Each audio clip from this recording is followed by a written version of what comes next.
Hello there, Gamerinos and Gamerinas. Welcome to UnicornStorm. This is Rady, and today I'm gonna take a look at the robot-smashing daddy simulator, Pragmata.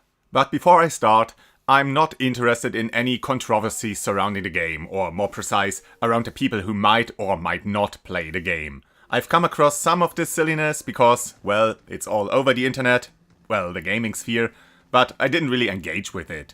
I was already planning on playing the game, and after I found a way to acquire a physical copy, because that's what I do with premium priced games, but for some reason it seems only about 100 have been shipped to Germany, well, I did exactly that. And instantly liked it. Pretty much everything. The setup, the art design in all its facets, especially the chunky spacesuits, the combat, the exploration, and of course, everything about the little girl accompanying you, Diana. They nailed the whole daughter caring and protection fantasy.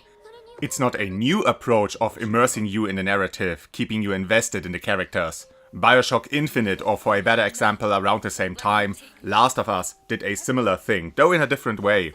And before that, we had Ico. So it's not that the game is particularly innovative, at least not when it comes to narrative, but it goes about it really competently, and this is still something you're not seeing all that often, and certainly not pulled off that well. So we're playing as Hugh, an astronaut technician dude who has been sent to a base on the moon to fix stuff. It doesn't really matter since everything goes wrong right from the start. No one is there to greet them, everything is in shambles and the base deteriorates even more as they go on, leading in half of the team getting killed immediately, you all separated and the other surviving member not staying dead for long.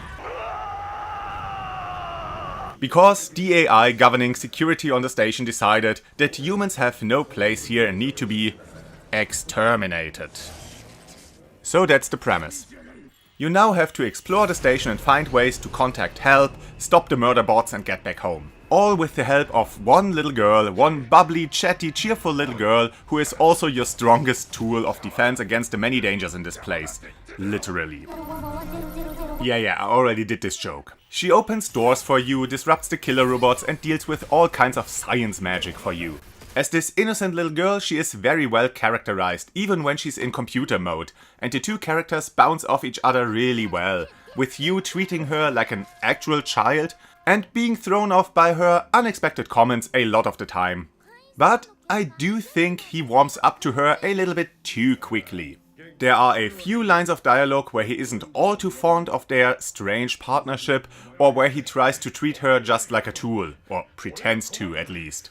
But pretty much from the beginning he is very warm to her, takes on a parent role and speaks to her, well, like you would to a child.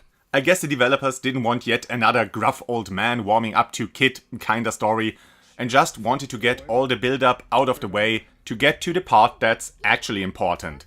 Spending some quality time with a very appreciative and adorable little girl. She is fascinated by all kinds of things and Hugh does his best to explain it all to her, not always very competently, which makes it even more relatable. You can bring her toys and watch her play with it, and she even draws pictures for you all the time that you would hang on the fridge if you had one.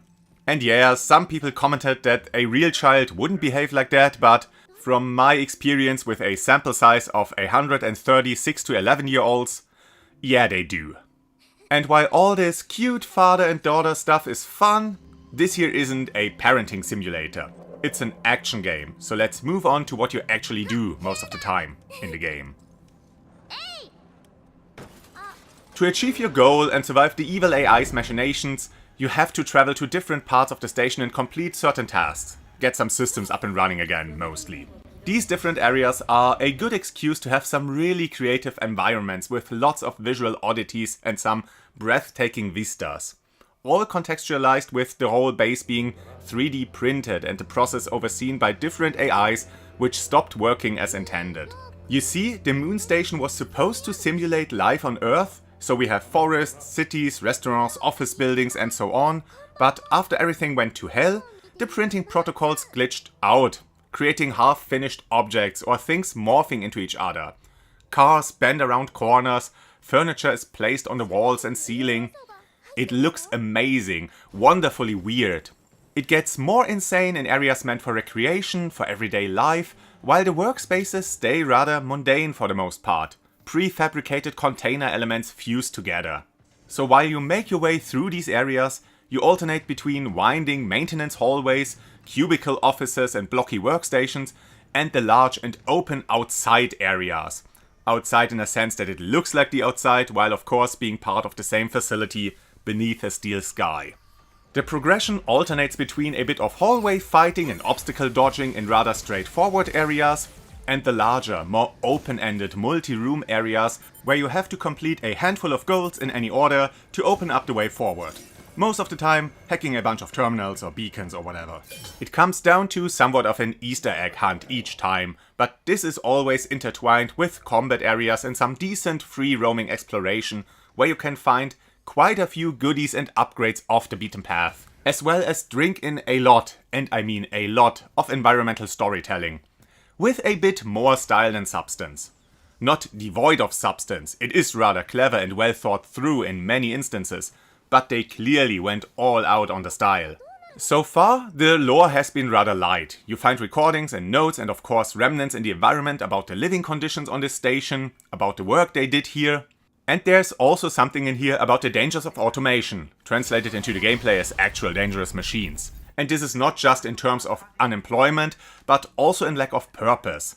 What worth do we have if a machine is better than us in every aspect? They can create pretty much everything we have, they can maintain a facility on the moon, are stronger than us, can even work under conditions deadly for humans. And as proven by our companion Diana, they can even replace humans on an emotional level, not just with how she and her relationship with Hugh is presented within the game, but also in a meta sense, in how we as players react to this artificial, fictitious collection of ones and zeros. We are already at a point where people, not just greedy companies, but normal people, out of sheer laziness, hand over more and more of their responsibilities and capability to the chatbots on their phones, letting them decide on what to prepare for dinner, how to answer their emails, summarize YouTube videos because we've become too lazy to watch TV. It's insane, but even more insane are the people starting relationships with their chatbots, making life-altering decisions for them. Intended or not, this game holds a badly required mirror in front of modern social media-infested society. Though again, from what the game presents, it doesn't go all that deep into that topic. The actual plot, at least as far as I can tell for now, contains itself to the classic tale of an AI going rogue and murdering all humans. And in contrast to the super efficient all-governing AI turning out evil, we have the still quite powerful and super intelligent, but less efficient and very naive AI companion, not created out of a desire for endless optimization, but more likely out of love and passion, who slowly learns what it means to be human, not trying to slowly replace us, but to understand and live among us. Maybe it can still take a turn for the worse. I've seen Tezuka's Metropolis, I'm prepared for the worst. Anyways, back to the gameplay. The game places a big emphasis on exploration.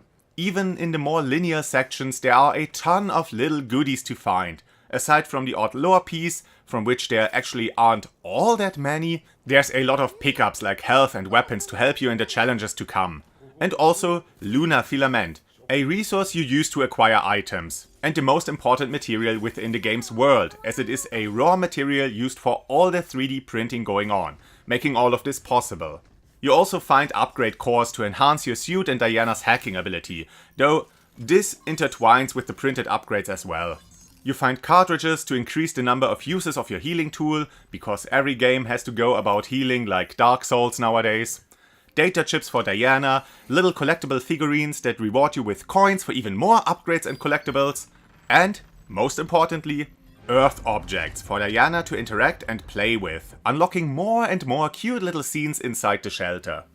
Over time you unlock a few abilities to clear obstacles and open up new paths and even come back to earlier areas to find a few more goodies. The game doesn't become a Metroid-like though, it's mostly for optional content. The road ahead is straight for all intents and purposes. Large exploration-focused rooms aside. And, I mean, it works. It works perfectly well. It's a decent progression structure that the game makes good use of. And still, I wish it weren't so. If any modern game needed to be a Metroid-like, it should have been this. Though, now that I think about it, the game shares as much with the Metroid franchise as its newest entry, Metroid Prime 4, so the definition of that subgenre has been watered down quite a bit. God damn it, that game was so misguided. It's as if the developers had never seen a Metroid game, which is weird since they worked on other Metroid games. Yeah, just put in a giant, boring, empty field in the middle of a handful of short and linear levels and pretend this makes it as open-ended, mysterious and fun to explore as any of the other Metroid games. Holy shit, you made the previously most despised Metroid game look good. Alright, I would have liked it better if this game's world were interconnected. I mean, the premise is already there. You have this moon base that you need to traverse to get a bunch of important systems operational again. At the start, you fight your way to the shelter, which then becomes your base of operations. Here, you build and enhance your equipment, rest and formulate plans on how to progress. During your travels, you often come across these escape hatches that open up shortcuts back to your shelter.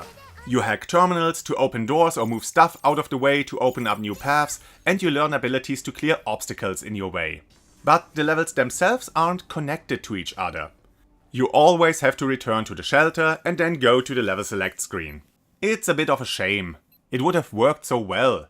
I don't need a hugely complex labyrinth of a game world with tons and tons of back and forth and a million different abilities meant only for traversal. Something like they did in the Dead Space remake would have sufficed. Just connect all these areas through the odd hallway. Maybe have a later area lead back into an earlier one to give you a sense of uninterrupted exploration. You can still use the tram system for all the unlocked escape hatches and maybe to the level entries, but if you could also run all the way from point A in area 1 to point Z in area 5, would make it so much more immersive. Maybe they chose the level select approach as a way to increase the implied scale of the place. I mean, this is supposed to be a huge base on the moon, equipped with power plants, factories, and city centers with shopping and entertainment districts. It would feel so much smaller if you could just travel through the whole thing in a handful of hours. But I think it would still increase the immersion and make the place feel grander and more real. Again, the way they did it works. It's not a bad game because of this in any way, it's still a lot of fun. I just would have preferred it different. On the level select screen, you also see if there are any collectibles left within the level, and so does your map screen, though it could offer a bit more information. You get a list of collectibles yet to be collected, but you don't see what rooms you haven't explored yet or doors you still need to open.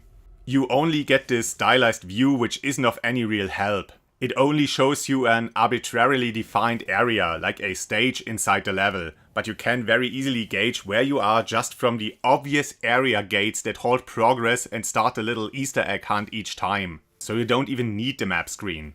It seems it's just here out of obligation. Here and there you'll find actual hidden areas, illusionary walls, though they aren't as bad as those in the Souls series.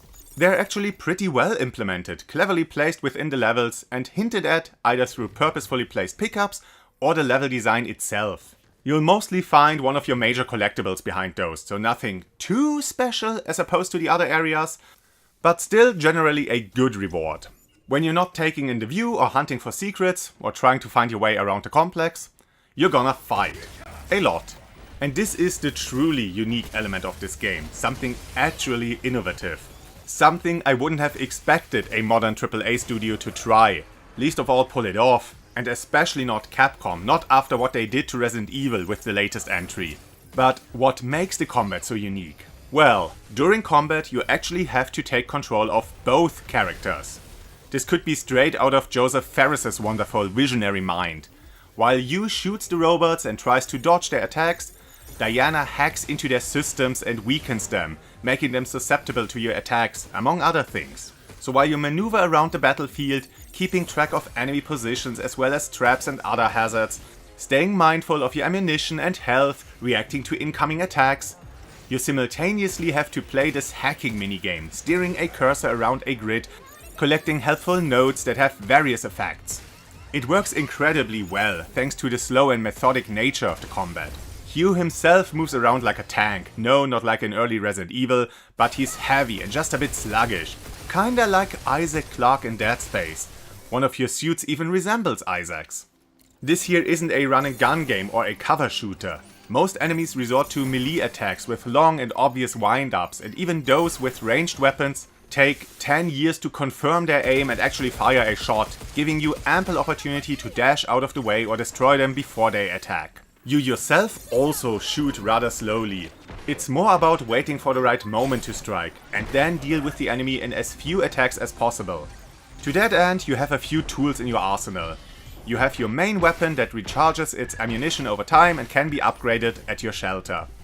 It's the most straightforward weapon, not especially powerful, but reliable.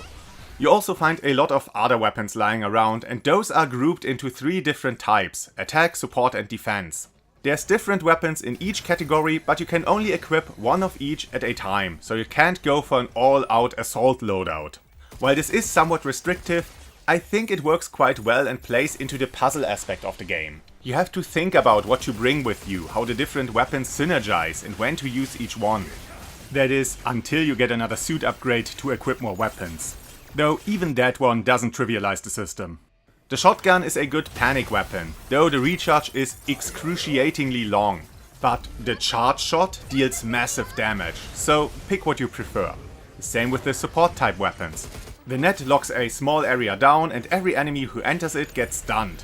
But the grenade launcher deals area damage and throws enemies to the ground, but the impact only lasts a moment. There's lots of different combinations, so every player can find their personal favorite. Also, every weapon and every hacking node you've discovered is available for 3D printing in your shelter, which makes it available for your loadout whenever you leave for a level. You can also upgrade all these tools, enhancing effects and increasing ammo and number of uses. It's not a deep system, but a rewarding one. Also, none of the weapons can be reloaded. Your main weapon recharges on its own, and all the other weapons get automatically discarded when they are empty, and there are no ammunition drops, so it is entirely possible that you run out of all but one of your weapons during an encounter, which is just another thing to be mindful of.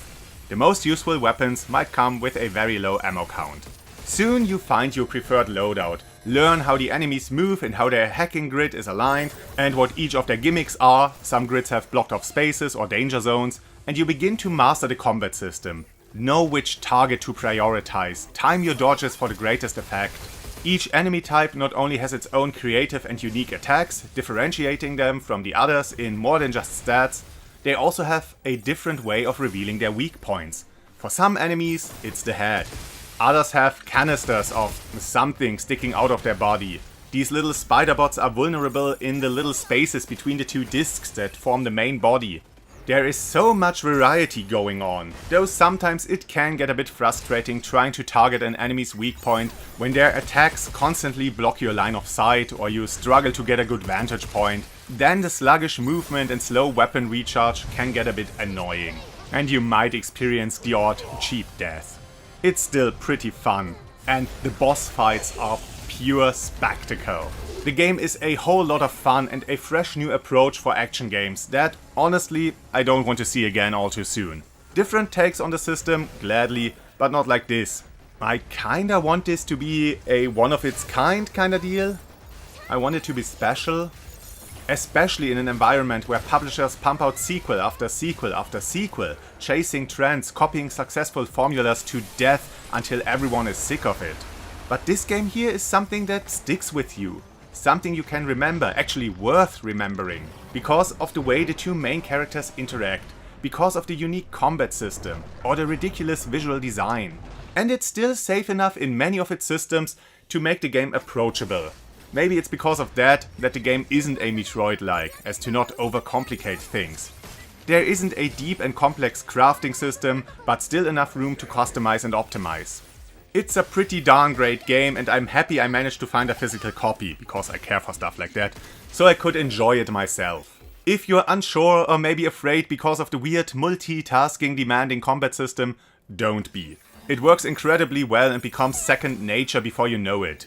And as long as you don't despise bright-eyed little girls looking up to you and trying to learn from you, the many conversations you have with Diana, both in the shelter as well as during exploration, don't become obnoxious, but feel really genuine and wholesome. Capcom's gamble really paid off with this game, and everyone should give it a chance. And with that, I'm off. I wish you the greatest of days, this has been Rady, and I hope to see you again on the next game.